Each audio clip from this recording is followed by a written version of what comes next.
সকলকে নমস্কার, জোহার। আদিবাসী তন্ত্রমন্ত্র চ্যানেলের পক্ষ থেকে আবারও অনেকদিন পরে আপনাদের সামনে নতুন একটা বশীকরণের ভিডিও নিয়ে, যে ভিডিওটা খুবই কার্যকরী। আমরা জানি পরপর কয়েকটা বিশেষ দিন আসছে, অম্বুবাচী, রথযাত্রা, আর তন্ত্রের কাজ, যেহেতু গুপ্তবিদ্যা তন্ত্রবিদ্যা, তাই তন্ত্রের কাজ কিছু বিশেষ সময়, বিশেষ তিথি, বিশেষ টাইম, বিশেষ নিয়ম মেনে করা হয়। আর এইগুলো যদি সঠিকভাবে মানা যায় তাহলে প্রত্যেকটা কাজ 100% কার্যকরী হয়। কারণ যখন কেউ কোনো তন্ত্রের প্রয়োগ করেন, তিনি এক বুক আশা ভরসা নিয়ে সেই প্রয়োগটা করেন। আর সেই টোটকা যদি কোনোভাবে মিস হয়ে যায়, তখন সেই তান্ত্রিকের প্রতি বা বিভিন্ন তন্ত্রের টোটকার প্রতি তার যেন বিশ্বাস ভক্তি উঠে যায়। তো যে সমস্ত টোটকা ইউটিউব বা ফেসবুকে আপলোড করা হয়, সেগুলো বেশিরভাগই হয়তো অনেকের কার্যকরী, কিন্তু তার যে বিশেষ সময়, বিশেষ তিথি, বিশেষ নিয়ম, এইগুলো হয়তো অনেকে গোপন রেখে দেন, বা যিনি করছেন তিনি হয়তো সঠিকভাবে সেই ক্রিয়ার প্রয়োগ করতে পারেন না। আজকের যে বশীকরণ ভিডিও, সেই বশীকরণ ভিডিও আগামী যে রথযাত্রা, আমরা জানি সামনেই জগন্নাথ প্রভুর রথযাত্রা। সেই রথযাত্রাকে উপলক্ষে বিশেষ বিশেষ কিছু তন্ত্রের প্রয়োগ হয়ে থাকে। তারপর অম্বুবাচীতেও বিশেষ তন্ত্রের প্রয়োগ হয়। তো এই অম্বুবাচী নিয়ে বশীকরণের ভিডিও আমি এর আগের বছর, গত বছরের অনেক ভিডিও আপলোড করেছি। যাদের প্রয়োজন তারা দেখে নিতে পারেন, বা নতুন ভিডিও আমি কিন্তু আমার সোশ্যাল মিডিয়াতে আপলোড করব। যে বশীকরণের কথা আমি বলছি, সেই বশীকরণ মূলত বৃক্ষ দিয়ে করা হয়। দেখুন, সবাই মানুষ মাত্র ভুল ত্রুটি হতে পারে বা মিথ্যা থাকতে পারে, কিন্তু গাছ কখনো মিথ্যা বলে না। আর একটা বৃক্ষের সহনশীল ক্ষমতা অনেক বেশি। রোদ, ঝড়, জল মাথায় নিয়ে সে নিস্তেজভাবে যেন দাঁড়িয়ে আছে, সকলকে ওয়াচ করছে, মানে দেখছে, সকলের কথা শুনছে, কিন্তু যত কষ্ট ব্যথাই হোক তার ব্যথা কিন্তু সে প্রকাশ করে না। এই যে বৃক্ষের ব্যথা, বৃক্ষের দারিদ্রতা, মানে বৃক্ষের যে অনুভূতি, এই অনুভূতি, দারিদ্রতা কথাটা ভুল বলা হলো, অনুভূতি, এই অনুভূতিটা একমাত্র তারাই বুঝতে পারেন যারা উচ্চ মার্গের সাধক হন। তো যে বশীকরণের কথা আমি বলছি আপাতত, সেই বশীকরণটা হচ্ছে এই রথযাত্রার দিনে দুটি গাছের বিশেষ প্রয়োজন। এক হচ্ছে নিম, চারা নিম, যে নিম গাছের ফল হয়নি এখন অবধি, চারা নিম গাছ তুলবেন। কিভাবে তুলবেন? রথযাত্রার বিশেষ দিনে রাত্রিবেলায় এই গাছটাকে তুলবেন, এবং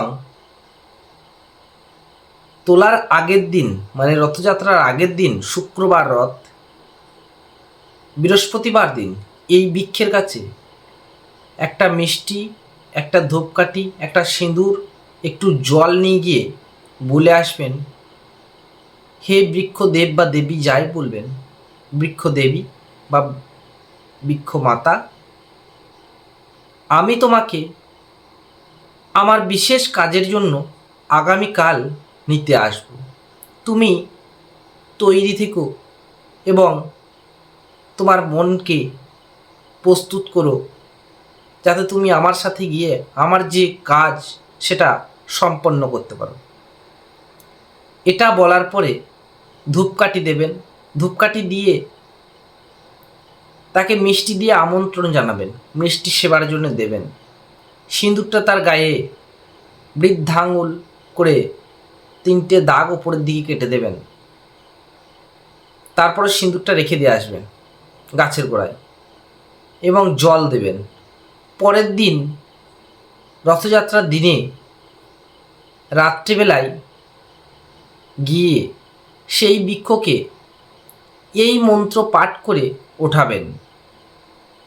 সত্যযুগের গাছ তুমি কলিতে জাগো, যে কাজে লাগাই আমি সেই কাজে লাগো।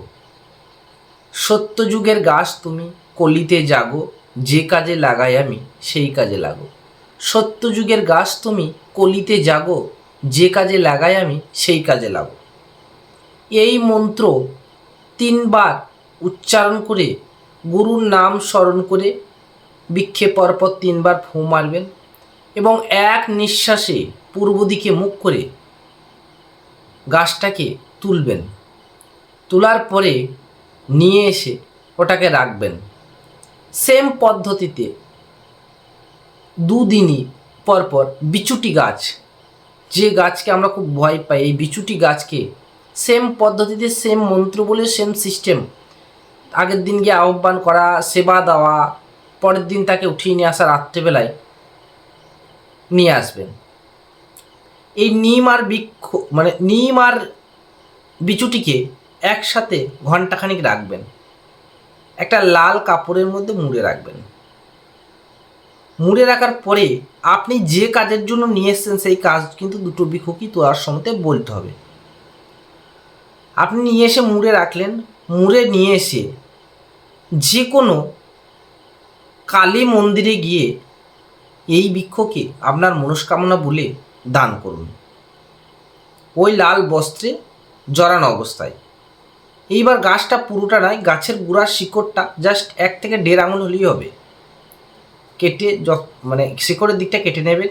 কেটে নিয়ে কালী মন্দিরে গিয়ে সমর্পিত করবেন। কালী মন্দিরে যখন যাবেন তখন এই বৃক্ষের সাথে একটা পান, একটা সুপারি, একটা পাকা ফল, একটা জবা ফুল, একটু সিঁদুর একসাথে নিয়ে গিয়ে লাল বস্ত্র যেটাকে মায়ের মন্দিরের সামনে নামাচ্ছেন তার উপরে এগুলো রেখে দেবেন। রেখে দিয়ে আপনার যে মনস্কামনা সেটা বলবেন, বলে আর পিছন ফিরে তাকাবেন না, একদম সিধা বাড়ি চলে আসবেন। এই ক্রিয়া করার সময় যাতে আপনাকে কেউ না দেখে। অনেকে জিজ্ঞেস করেন যে দাদা এই ক্রিয়া যখন তুলব তখন কি আমার সাথে কাউকে নিয়ে যেতে পারি? না, হবে না। আপনি একাই যাবেন, একাই তুলে আনবেন, একাই মায়ের মন্দিরে সমর্পিত করে আসবেন। যদি এইটা করতে পারেন তাহলে 100% আপনি যাকে বশীকরণ করতে চাইছেন সে আপনার বশীভূত হবে। এর পরবর্তীতে আমি এই দিন কিভাবে শত্রু দমন করা যায় সেই ভিডিও নিয়ে আলোচনা করব। সকলে ভালো থাকবেন, সুস্থ থাকবেন। আদিবাসী তন্ত্রবিদ্যা বা আদিবাসী তন্ত্রমন্ত্রের যে ইউটিউব চ্যানেলের যে টোটকা যদি আপনাদের কাজে লাগে, আপনারা অবশ্যই চ্যানেলটাকে একটা লাইক, কমেন্ট এবং শেয়ার করে দেবেন। সাবস্ক্রাইব বাটনটাকে অন করে দিয়ে পাশে থাকবেন। আপনাদের সহযোগিতায় আমার উৎসাহ। আপনাদের সহযোগিতা পেলে এরকম নিত্য নতুন অনেক টোটকা আমি আপনাদের সামনে নিয়ে আসতে পারবো। যাই হোক, ভিডিওটা অনেকটা লং হয়ে যাচ্ছে, এই বলে এই ভিডিও আজকের যে বিষয়বস্তু সেটা এখানেই শেষ করছি।